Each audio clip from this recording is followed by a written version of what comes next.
ఉన్నది జరిగి దాన్ని మీరు అనుభవించగలిగితేనే లక్ష్మీ కటాక్షం. అంటే ఉన్నదాన్ని అనుభవించగలగడం. ఇంట్లో పదార్థం ఉంది, తను తినగలగాలి, ఆరోగ్యం ఉండాలి కదా, అందుకే కదా 16లో ఆరోగ్యం వచ్చింది. అప్పుడు అది లక్ష్మీ కటాక్షం కింద మారుతుంది. ఈ లక్ష్మీ కటాక్షాన్ని ఇంట్లో కృప చెయ్యగలిగినటువంటి రూపం మీరు ఇలా చూస్తే చాలు, మీకు ఇవ్వగలిగినటువంటి రూపం వినాయక స్వరూపం. ఎందుకో తెలుసా అండి, లక్ష్మీదేవి 5 స్థానాల్లో ఉంటుంది. ఆవిడకి 6వ స్థానం లేదు, ఇంకా 5 స్థానాలు ఆవిడకి.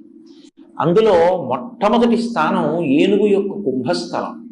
మీరు లేవగానే ఒకసారి వినాయకుడి యొక్క ముఖాన్ని చూశారనుకోండి, ఇలా ఆయన ముఖాన్ని చూసినంత మాత్రం చేత మీకు లక్ష్మీ కటాక్షం కలుగుతుంది. ప్రతిరోజు వినాయకుడి ముఖం చూస్తే చాలు.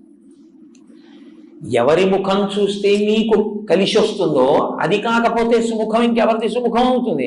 ఇవాళ లేచి ఎవరి ముఖం చూశానో అంటారు. కాబట్టి అలా చూడగలిగిన ముఖమేదో అది సుముఖం. కాబట్టి సుముఖ కాదు కాదు, ఇంకో అర్థం. ఒక్క వినాయకుడికి ఒక గమ్మత్తైనటువంటి అనుబంధం ఒకటి ఉంది లోకంలో. అందుకే వినాయకుడి మీద పెద్దలు ఎప్పుడైనా ప్రార్థన చేస్తే ఈ శ్లోకం చెప్తూ ఉంటారు.